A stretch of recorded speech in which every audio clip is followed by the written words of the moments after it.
In this video, I want to talk about the inverter produced by the company named Giandel. I don't know if I pronounced the name correctly. I would like to say that this product is really a quality product. It works really well. I have been using this I purchased this about 13 months ago, and it has worked very well. I never tested the limit of this inverter, but I have once run simultaneously a vacuum cleaner, which was something like 400 watts, and I don't know, I think it was 560 watts, and an angle grinder that was about 400 watts. So the two together was 960 watts. So I was able to start the angle grinder first, and then the vacuum cleaner after that. So it worked. But if I did the other way around, I run the vacuum cleaner first, and then the angle grinder second, and then it actually failed. But anyway, that's all I did about the load test. Today I want to talk about why I got two now. This is because of the excellent customer service. I really want to make a video about it because I think I have been treated really nicely. So what happened was that I was trying to use this inverter to test the capacity of an e-bike battery. So a e-bike battery is like typically 41 or 42 volts when fully charged. So I can't use a normal battery capacity tester because it has too much power. So I was going to use this inverter to connect with a voltmeter that can measure the watt hour usage.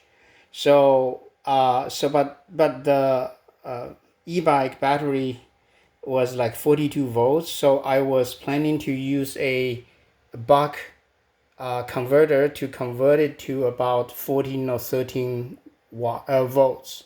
So that was the plan. But now I labeled it, so I was using this one, but I confused. There is another one that is a buck converter, but this one was actually a boost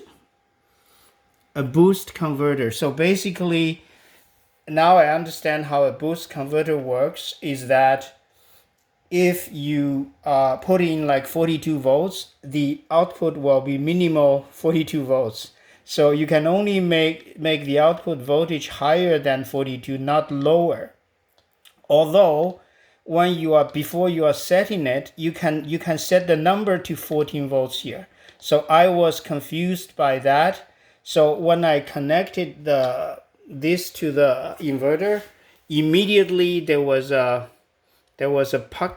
like a firecracker sound, and then you see a lot of smoke coming out of the inverter, and also very bad smell. So that I was shocked by that. So I actually disconnected right away. This happens immediately. There's no way that you have time to respond to it. So in other words, there is a problem with this if you connect a voltage that is too high. I think if you connect anything with a voltage that is higher than 25 volts, this would burn something. So I'll tell you what happened. So I contacted the customer service online with email, and I told them what happened, and they asked me what kind of power supply you connected. I told them this. I gave them the product and everything, the information. So my plan, I had no clue how long was the warranty, and I had no clue of what I could get from them. I was just trying to get their engineer to tell me what might be wrong. So like suppose I burned a capacitor or burned a whatever, anything else, I would like to try to fix it myself, provided that someone told me what might be wrong. Because if I told them exactly what happened, I think the engineer would definitely be able to tell me what might be the problem. But the result is that they told me, don't worry about it, and it's broken already, and just send us the order number. So I sent them the Amazon order number, and then I realized that there is a 18 months warranty, and this was purchased like about 13 months ago. So basically I'm still within the warranty period. And when they saw my order number, they told me that they can send me a new one. And they did this very fast. Their emails were very fast. It was like the best customer service I've ever encountered, basically. So they immediately sent me a new one and told me the tracking number. That's it. So I received in less than a week. They were so good. So then I did not want to give up this old one. So I opened it up and I realized that this machine was very easy to open. So, okay, if anybody is interested in this, just let me know. I can put a video about how to fix it.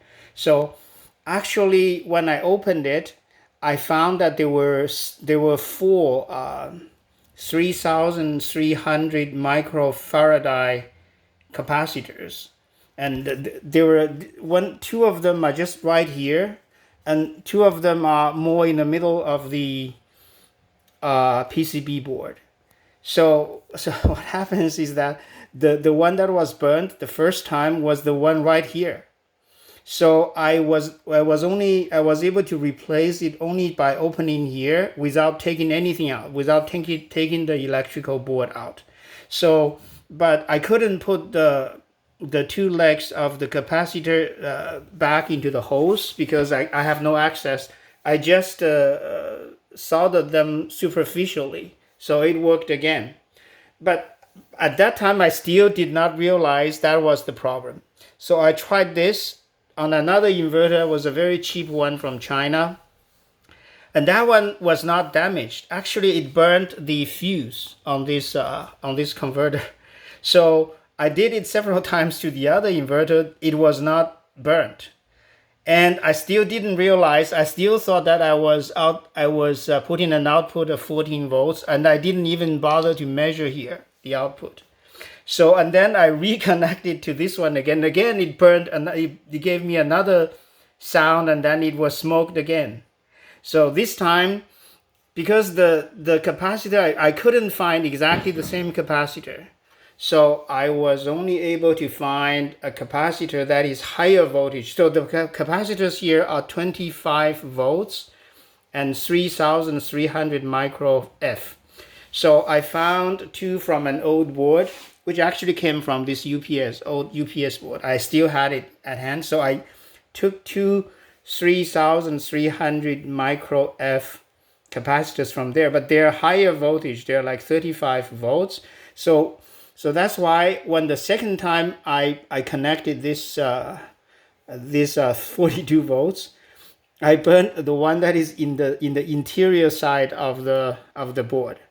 So because this one that I replaced was a higher voltage and it was not burnt. So I had to, and then I was forced to, and I realized how to disconnect everything. It was very easy, and take out the whole electrical board. So I was able to put everything in order. So what I did was that I put the two 3,300 capacitors that was 35 volts from the other board into the interior side here. So, and then I have two original capacitors because I burned two altogether. So I put the two original ones near the opening here, so that in case they're burnt again, I don't have to take everything out. I can only I can replace these two capacitors just right here by opening this end portion of the inverter. So basically now this is working again. So I got two working capacitors. I got two working inverters now. So I told them, I say, I might have found a flaw in the design of this one. I told them I like this machine, but it is not supposed to get like burnt, like just like that. I mean, the capacitors. There might be a way to protect the capacitors.